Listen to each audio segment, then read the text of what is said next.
ಏನು ಮಾಡಿಸ್ಕೊತಾ ಇದೆ 200 ರೂಪಾಯಿನಲ್ಲಿ? ನಂದು ಇಲ್ಲ ಸರ್, ನನಗೆ ಬರ್ತಾ ಇಲ್ಲ. ನನಗೆ ನಮ್ಮ ಮನೆಯವರು ಇನ್ಕಮ್ ಟ್ಯಾಕ್ಸ್ ಕಟ್ತಾ ಇದ್ದಾರೆ. ಅವ್ರು ಬರ್ತಾ ಇರೋರು ಇಲ್ಲಿದ್ದಾರೆ ಸರ್. ಇವಳಿಗೆ ಬರುತ್ತೆ. ನಮಗೆ ಬರ್ತಾ ಇದೆ ಸರ್ 2000. ನಾವು ನಮ್ಮ ಮನೆ ಉಪಯೋಗಕ್ಕೋಸ್ಕರ ಬಳಸ್ಕೊತಾ ಇದ್ದೀವಿ ಅದು 2000ನ. ಯಾವುದು ಬಳಸ್ಕೊತಾ ಇದ್ದೀರಾ? ಮನೆ ಉಪಯೋಗಕ್ಕೋಸ್ಕರ ಸರ್. ಉಪಯೋಗ ಇದೆ ಸರ್, ತುಂಬ ಉಪಯೋಗ ಆಗ್ತಾ ಇದೆ. ಉಪಯೋಗ ಇದೆ ಸರ್, ಬೇಕು ಸರ್. ಯಾಕೆಂದ್ರೆ ಕೆಲವರು ಹೇಳ್ತಾರೆ 2000 ರೂಪಾಯಿ ಅವರು ಬೆಗ್ ಮಾಡಿ ತಗೊಳ್ಳೋದು ಬೇಡ, ಭಿಕ್ಷೆ ಬೇಡಿ ಅಂತ. ಆದ್ರೆ ಕೆಲವರಿಗೆ ನಿಜಕ್ಕೂ ಕೂಡ ಅದು ಉಪಯೋಗ ಇದೆ, ಮನೆ ಸಂಸಾರಕ್ಕೆ ಆಗಿರ್ಬೋದು, ಸಾಲ ಸೂಲ ಆಗಿರ್ಬೋದು ಅಂತ. ಕಂಟಿನ್ಯೂ ಮಾಡೋದು ಅದನ್ನ? ಸರ್ ಕಂಟಿನ್ಯೂ ಮಾಡಲಿ. ಇನ್ನೂ ತುಂಬ ಉಪಯೋಗ ಇದೆ ಸರ್ ಏಜ್ ಆಗಿರೋರಿಗೆ, ಮತ್ತೆ ಸಿಂಗಲ್ ಇರ್ತಾರೆ ನೋಡಿ ಅಂಥವ್ರಿಗೆ ಎಲ್ಲರಿಗೂ ಯೂಸ್ ಇದೆ ಸರ್ 2000ದಿಂದ. ಅದರಿಂದ ಅವ್ರು ಕಂಟಿನ್ಯೂ ಮಾಡಲಿ ಅಂತಾನೆ ನಾವು ಅನ್ಕೋತೀವಿ. ಈಗ 2000 ರೂಪಾಯಿ ಜೊತೆಗೆ ನೀವು ಯಾವ್ಯಾವ ಕಾರ್ಯಕ್ರಮ ಯೂಸ್ ಮಾಡ್ಕೊತಾ ಇದ್ದೀರಾ? ಫ್ರೀ ಬಸ್ ಇದೆ. ಫ್ರೀ ಬಸ್ ಇದೆ, ಫ್ರೀ ಬಸ್ ಉಪಯೋಗ ಮಾಡ್ಕೋತೀವಿ. ಮತ್ತೆ ಇದು ಅನ್ನಭಾಗ್ಯ ಇದೆ, ಎಲ್ಲ ತರನು ಯುವ ನಿಧಿ ಎಲ್ಲಾನು ಉಪಯೋಗ ಮಾಡ್ಕೋತಾ ಇದೀವಿ ಸರ್. ಖುಷಿಯಾಗಿದೆ. ಹೌದು ಸರ್. ನಮ್ಮ ಲಕ್ಷ್ಮೀ ಹೆಬ್ಬಾಳ್ಕರ್ನ ನಮ್ಮ ಅಂಗನವಾಡಿಗಳಲ್ಲಿ ಎಲ್ಲ ಶ್ರೀಶಕ್ತಿ ಸಂಘದವರು ಮತ್ತು ನಮ್ಮ ಫಲಾನುಭವಿಗಳೆಲ್ಲ ನೆನೆಸ್ಕೊತಾರೆ ಸರ್. ಅವರು ಒಂದು ಗ್ಯಾರಂಟಿ ಯೋಜನೆ ಬಂದಿರೋದ್ರಿಂದ ನಮ್ಮ ಅಂಗನವಾಡಿ ಕಡೆಯಿಂದನೇ ಬಂದಿದೆ ಅಂತೇಳಿ ನಮ್ಮಿಂದ ಮತ್ತು ಸೂಪರ್ವೈಸರು ಮೇಲ್ವಿಚಾರಕ ಅವರಿಂದ ಲಕ್ಷ್ಮೀ ಹೆಬ್ಬಾಳ್ಕರ್ವರೆಗೂ ಹೋಗುತ್ತೆ ಸರ್. ಇದರಲ್ಲೆಲ್ಲ ನಮ್ಮ ಟೀಚರ್ಸ್ಗಳ್ದು ಕೈ ಇದಿರುತ್ತೆ ಸರ್, ಪ್ರಾಮುಖ್ಯ ಇರುತ್ತೆ. ಹಾಂ ಸರ್, ಅದು ಸರ್ ದೊಡ್ಡ ಅಮೌಂಟ್. 2000 ರೂಪಾಯಿ ದೊಡ್ಡ ಅಮೌಂಟು. ಅವ್ರಿಗೆ 100 ರೂಪಾಯಿನ ಎಲ್ಲ ಇರುತ್ತೆ. ಅದು 2000 ರೂಪಾಯಿ ಬಂದಿರೋದ್ರಿಂದ ಎಲ್ಲ ಉಪಯೋಗಿ ಮಾಡಿಕೊಂಡು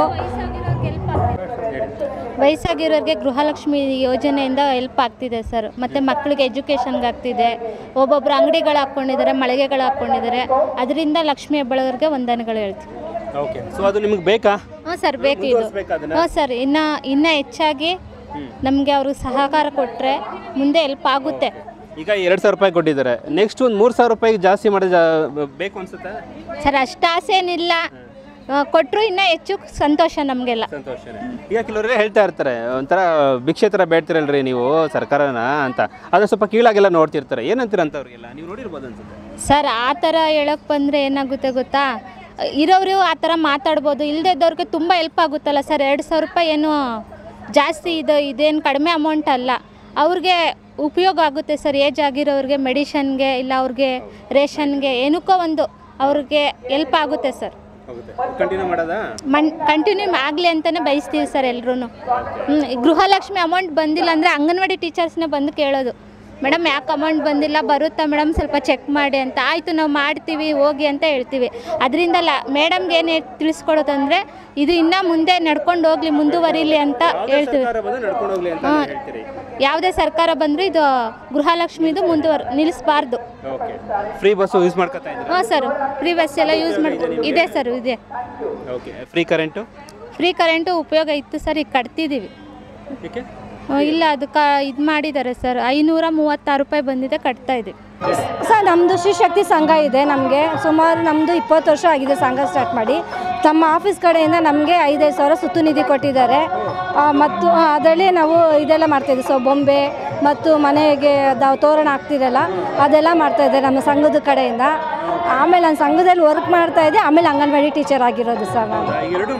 ಹಾಂ, 2 ಮಾಡ್ತಾಯಿದ್ದೀನಿ ಸರ್. ಇಲ್ಲ ಸರ್, ತಿಂಗಳಿಗಲ್ಲ ಸರ್, ಒನ್ ಟೈಮ್ ಬರುತ್ತೆ ಸರ್. ನಮ್ಗೆ ವರ್ಷಕ್ಕೆ 5,000 ಬರುತ್ತೆ. ನನಗೆ ಅದೇ ಸಲ 5 ಸಲ ಬಂದಿದೆ ಸರ್ ಸುತ್ತು ನದಿ. 5 ವರ್ಷ 20 ವರ್ಷ ಆಗಿದೆ ಸರ್ ಸಂಘ ಸ್ಟಾರ್ಟ್ ಮಾಡಿ. ಈಗ ಲಕ್ಷ್ಮೀ ಹೆಬ್ಬಾಳ್ಕರ್ ಎಲ್ಲ ಅನೌನ್ಸ್ ಮಾಡ್ತಾ ಇದ್ರು, ಗ್ಯಾರಂಟಿ ದುಡ್ಡನ್ನ ಕೊಟ್ಟಿದ್ದೀವಿ, ಎಲ್ಲ ಹೆಣ್ಮಕ್ಳು ತುಂಬ ಖುಷಿಯಾಗಿದ್ದಾರೆ ಅಂತ. ಏನು ಹೇಳ್ತಾರೆ ಸರ್? ತುಂಬ ಖುಷಿಯಾಗಿದ್ದಾರೆ. ಗ್ಯಾರಂಟಿ ಹೆಣ್ಮಕ್ಳದ್ದು 2,000 ರೂಪಾಯಿ ಬರೋದ್ರಿಂದ ಎಲ್ಲರೂ ಅದರಿಂದನೇ ಗೃಹೋಪಯೋಗಿ ವಸ್ತುಗಳು ಪ್ರಾರಂಭ ಮಾಡಿದ್ದಾರೆ. ಅದು ಸ್ಟಾಲು ಕೂಡ ಹಾಕಿದ್ದಾರೆ ಸರ್. ಈಗ ಸ್ಟಾಲ್ ಹಾಕಿ ಇನ್ವೆಸ್ಟ್ ಮಾಡ್ಕೊಂಡು ಸ್ಟಾಲ್ ಹಾಕಿದ್ದಾರೆ.